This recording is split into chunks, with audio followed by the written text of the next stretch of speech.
हाय रे उम्र का ये ताना वाना समझ ना पाए रे, जुबा पे जो मोह माया नमक लगाए रे, के देखे ना भाले न जाने न दाए रे, दिशाहारा केमन बोका मोन्टा रे। हेलो फ्रेंड्स, आप सबको मेरा नमस्कार। मैं सस्मिता आप सबको मेरे चैनल माई स्पेशल स्टोरी में स्वागत करती हूँ। आज मैं आपके साथ शेयर करूंगी वेस्ट बंगाल की एक बहुत ही ऑथेंटिक एंड ट्रेडिशनल रेसिपी जिसे शुक्तो कहा जाता है। शुक्तो जनरली एक वेजिटेबल करी है, इसमें बहुत सारे वेजिटेबल डाला जाता है और सबसे इम्पोर्टेंट वेजिटेबल इस रेसिपी में वो है करेला। आपको सुनकर थोड़ा सा अजीब लग रहा होगा कि सब्जी में कोई कभी करेला कोई डालता है क्या? जरूर डाला जाता है। इस शुक्तो की रेसिपी में करेला डाला जाता है और करेला ही इस रेसिपी का मेन इंग्रेडिएंट है। आपको लगता होगा कि इसमें करेला डाला है तो थोड़ा बिटरी लगेगा, लेकिन बिल्कुल भी ये बिटरी नहीं लगता है। जब करेला आपके मुंह में जाएगा तभी जाके आपको पता चलेगा कि इस सब्जी में करेला डाला गया है, नहीं तो ग्रेवी से आपको बिल्कुल भी पता नहीं चलेगा कि इसमें करेला डाला है या नहीं डाला है। इसको बनाने का तरीका बहुत ही यूनिक है, तो कैसे इस रेसिपी को बनाया जाता है उसको जानने के लिए मेरे वीडियो को एंड तक जरूर देखिएगा। ये बहुत ही टेस्टी एंड बहुत ही यूनिक रेसिपी है और ये जो रेसिपी है ये बिना प्याज लहसुन का बनता है, इसलिए आप इसको कोई भी व्रत उपवास के दिन खा सकते हैं। वेस्ट बंगाल में तो इस रेसिपी को जनरली दशहरा के टाइम में ज्यादा बनाया जाता है। ये रेसिपी वेस्ट बंगाल में दशहरा के टाइम में हर घर में बनता है। अगर आपको आज की वेस्ट बंगाल की ऑथेंटिक शुक्तो की रेसिपी अच्छी लगेगी तो अपने फ्रेंड्स एंड फैमिली के साथ जरूर शेयर कीजिएगा। अगर मेरे चैनल में नए हैं तो प्लीज सब्सक्राइब जरूर करिएगा। अगर वीडियो आपको पसंद आएगी तो प्लीज एक लाइक जरूर कर लीजिएगा। तो चलिए फिर बनाते हैं वेस्ट बंगाल की authentic and traditional recipe shukto. Shukto बनाने के लिए जिन वेजिटेबल की हमें जरूरत है वो है आलू, केला, सीम, बैंगन और उसके साथ हमें चाहिए ड्रमस्टिक और सजन और करेला, शकरकंद और स्वीट पोटैटो और उसके साथ पपाया। ये सारे वेजिटेबल्स है जो कि शुक्तो में डाला जाता है। और सेकंड इंपॉर्टेंट चीज इसमें है कि शुक्तो के लिए जो वेजिटेबल्स हम डालेंगे वो वेजिटेबल्स का कटिंग जो है वो बहुत इंपॉर्टेंट है।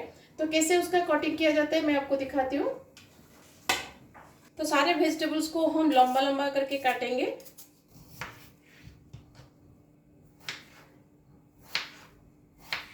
तो देखिए ऐसे ही लंबा लंबा करके काटिएगा और सारे वेजिटेबल को हम इस सेम शेप में ही काटेंगे। बैंगन को भी हम लंबा लंबा करके काटेंगे। देखिए ऐसे ही लंबा लंबा करके बैंगन को काटिएगा। अगर आपका सीम बड़ा साइज का है तो उसको 2 पीस करके काटिएगा। अगर इस सीम आपका ऐसे छोटा छोटा साइज का है जैसे मैंने अभी लिया है तो आप ऐसे होल सीम भी डाल सकते हैं। सीम के दोनों तरफ जो रेसे होते हैं ना उसको निकाल दीजिएगा ताकि वो खाते टाइम मुंह में ना आए।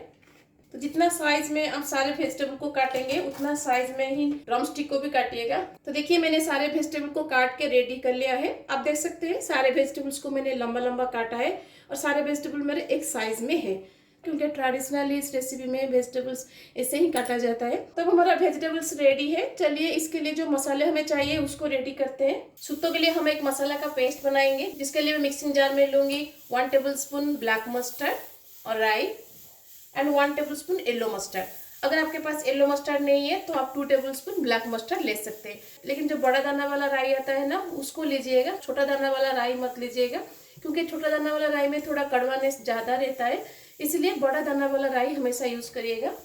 और उसके साथ हम इसमें लेंगे 1 टेबलस्पून खसखस और पॉपी सीड, 1.5 इंच अदरक और 2 to 3 tablespoon of grated coconut. अब इसमें थोड़ा सा पानी डाल के हम इसका एक फाइन पेस्ट बनाएंगे।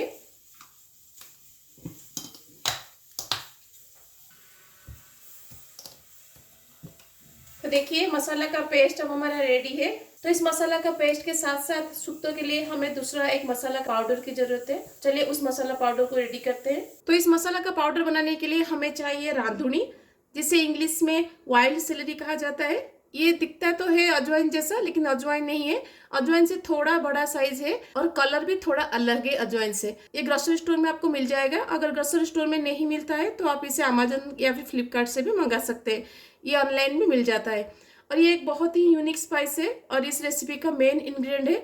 मैंने फ्लिपकार्ट से ही मंगाया था, तो उसका लिंक मैं आपको डिस्क्रिप्शन में दे दूंगी। तो मैंने यहाँ पे 2 टीस्पून ऑफ रांधुनी लिया है और उसके साथ 1 टीस्पून ऑफ सौंफ। तो लो टू मीडियम फ्लेम पर हम दोनों को थोड़ा सा ड्राई रोस्ट करेंगे जब तक इनमें से अरोमा रिलीज नहीं हो जाता। अब इसमें से अरोमा रिलीज होना स्टार्ट हो गया है, तो इतना स्टेज तक आप इसको रोस्ट करिएगा। अब मैं गैस को बंद कर दूंगी और इसका एक पाउडर हम बनाएंगे। अगर आपके पास हिमम दस्ता है तो हिमम दस्ता से इसको कूट के इसका पाउडर बनाइएगा। अगर आपके पास हिमम दस्ता नहीं है तो आप ग्राइंडर में भी इसको कर सकते हैं, लेकिन हिमम दस्ता में करने से इसका फ्लेवर ज़्यादा आता है। तो देखिए मैंने इसका एक फाइन पाउडर बना लिया है। तो इस रेसिपी में हमें नारियल का दूध चाहिए। नारियल का दूध मार्केट में इजीली मिल जाता है, उसको भी आप यूज कर सकते हैं। तो थोड़ा सा डेटेड नारियल मेरा बच गया था, तो उसको यूज करके मैं आज नारियल का दूध बनाऊंगी। तो कैसे बनाते हैं चलिए देखते हैं। तो जितना नारियल मेरा बचा था मैं उसको मिक्सिंग जार में डाल दूंगी और इसमें आप हाफ कप ऑफ पानी इसमें डाल देंगे और इसका एक फाइन पेस्ट हम बनाएंगे। तो नारियल को छानने के लिए मैंने यहाँ पे छन्नी के ऊपर एक कपड़ा डाला है और नीचे एक बाउल रखा है। अब नारियल को हम छान लेंगे।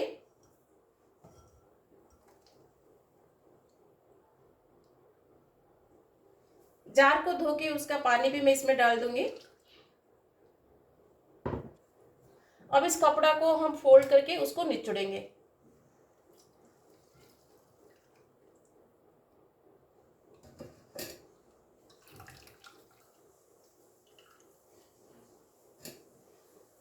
तो देखिए नारियल का दूध अब हमारा रेडी है और नारियल के दूध के साथ हमें नॉर्मल दूध भी चाहिए। कितना चाहिए और कब उसको डालना है मैं आगे आपको बताऊंगी, इसलिए मेरे वीडियो को एंड तक जरूर देखिएगा। तो चलिए अब सुक्तों को बैठाते हैं। जो भी वेजिटेबल्स मैंने आपको दिखाया उन वेजिटेबल में से कुछ वेजिटेबल को हम बॉईल करेंगे और कुछ वेजिटेबल को फ्राई करेंगे। जो वेजिटेबल थोड़ा ज्यादा टाइम लगता है पकने में उन वेजिटेबल को हम बॉईल कर लेंगे। जैसे कि हम इसमें डालेंगे आलू, ड्रमस्टिक, शकरकंद और स्वीट पोटैटो। और सीम को भी फ्राई करने से उसका कलर और टेक्सचर बदल जाता है, इसलिए मैं सीम को भी इसमें बॉईल कर लेती हूँ। और उसके साथ पपाया। अब इसमें हम डाल देंगे नमक। अब इसको कवर करके हम बस 5 से 7 मिनट के लिए इसको बॉईल करेंगे, उससे ज्यादा इसको बॉईल मत करिएगा। तो जब तक हमारा ये वेजिटेबल बॉईल हो रहे हैं चलिए दूसरे वेजिटेबल्स को हम फ्राई करते हैं। तो फ्राई करने के लिए मैंने यहाँ पे तेल गरम कर लिया है। पहले हम बैंगन को फ्राई कर लेंगे। वेजिटेबल्स को हमें यहाँ पे डीप फ्राई नहीं करना है, शैलो फ्राई करना है। तो थोड़ा सा कलर जब तक चेंज नहीं हो जाता तब तक आप इसको फ्राई करिएगा। थोड़ा सा नमक हम इसके ऊपर स्प्रिंकल करेंगे ताकि बैंगन हमारा फीका ना लगे। वेजिटेबल को बॉईल करते हुए 5 से 7 मिनट हो गया है। अब इसको हम निकाल देंगे और वेजिटेबल को निकालते ही इमीडिएटली इसको ठंडा कर लीजिएगा, नहीं तो ऐसे ठंडे पानी में इसको डाल दीजिएगा। इसे करने से इसका कुकिंग प्रोसेस स्टॉप हो जाता है और ये ओवर कुक नहीं होता है।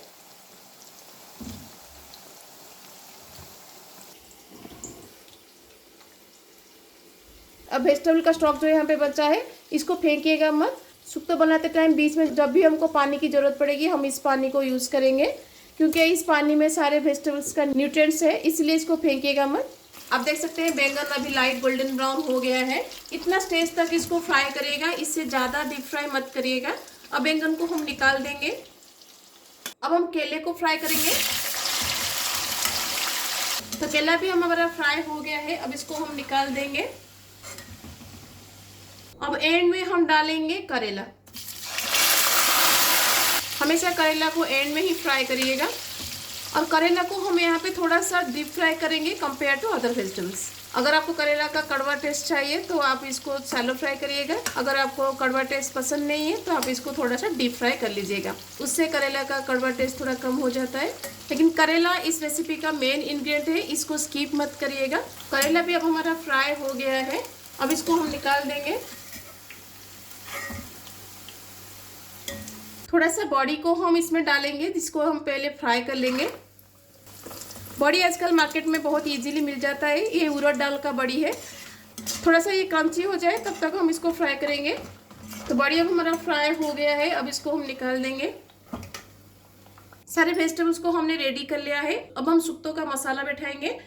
तो मसाला बनाने के लिए कढ़ाई में मैं लूँगी मस्टर्ड ऑयल। मस्टर्ड ऑयल से ही इस रेसिपी को बनाया जाता है, आप चाहे तो रिफाइंड ऑयल से भी बना सकते हैं। तेल से अब स्मोक निकलना स्टार्ट हो गया है। अब इसमें हम डाल देंगे पंचफुटन एंड तेजपत्ता। अब इसमें हम डाल देंगे मस्टर्ड का पेस्ट जो हमने बनाया था।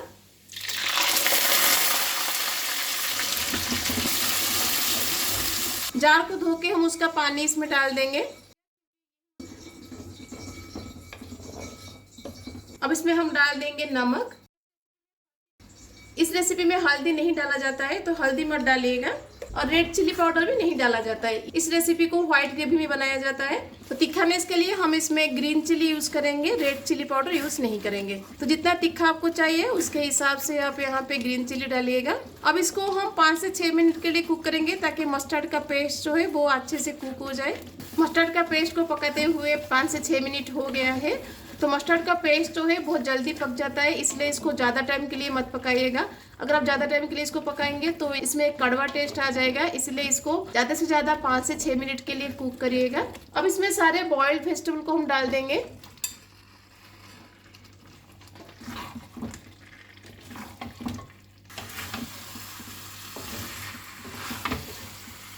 अब इसको कवर लगा के हम 3 से 4 मिनट के लिए कुक करेंगे, ताकि वेजिटेबल हमारा थोड़ा सा कुक हो जाए। तो जब तक हमारा वेजिटेबल कुक हो रहा है, चलिए हम दूध को रेडी करते हैं। नारियल का दूध बनाते टाइम मैंने आपको कहा था हम इसमें गाय का दूध भी डालेंगे, जिसके लिए मैंने यहाँ पे 1 कप गाय का दूध लिया है। अब इसमें हम डाल देंगे 1 टेबलस्पून मैदा, क्योंकि इस ग्रेवी को कोई कोई पतला बनाता है, कोई कोई तो गाढ़ा बनाते हैं। अगर आपको गाढ़ा ग्रेवी चाहिए तो 1 टेबलस्पून मैदा दूध में मिक्स करके उसको डालिएगा। अगर आपको पतला ग्रेवी चाहिए तो आप मैदा को स्किप करके खाली दूध डाल के इसको बनाइएगा। लेकिन मुझे थोड़ा गाढ़ा चाहिए, इसलिए मैंने यहाँ पे 1 टेबलस्पून मैदा दूध में डाला है। अब मैदा को दूध में हम अच्छे से मिक्स कर देंगे। ये दूध जो है वो बॉइल्ड मिल्क है, तो ज़्यादा गर्म दूध इसमें मत डालिएगा, नहीं तो दूध फट जाएगा। इधर आप इसको चील करके डाल सकते हैं, नहीं तो नॉर्मल रूम टेम्परेचर में दूध को भी रख के इसको डाल सकते हैं। तो गाय का दूध और नारियल का दूध हमारा दोनों रेडी है। सब्जी को बिठाते हुए 5 से 6 मिनट हो गया है। अब इसमें हम दोनों दूध को डाल देंगे। तो जितना ग्रेवी आपको चाहिए उसके हिसाब से नारियल का दूध को डालिएगा। तो मैं सब नारियल दूध इसमें नहीं डालूंगी, जितना चाहिए मैं डालूंगी, बाकी का मैं फ्रीज में रख दूंगी ताकि मैं दूसरे रेसिपी में इसको यूज कर सकूं। तो मैंने यहाँ पे ऑल टोटल 1 कप गाय का दूध डाला है और 1 कप नारियल का दूध डाला है। अब इसमें हम फ्राई वेजिटेबल डाल देंगे।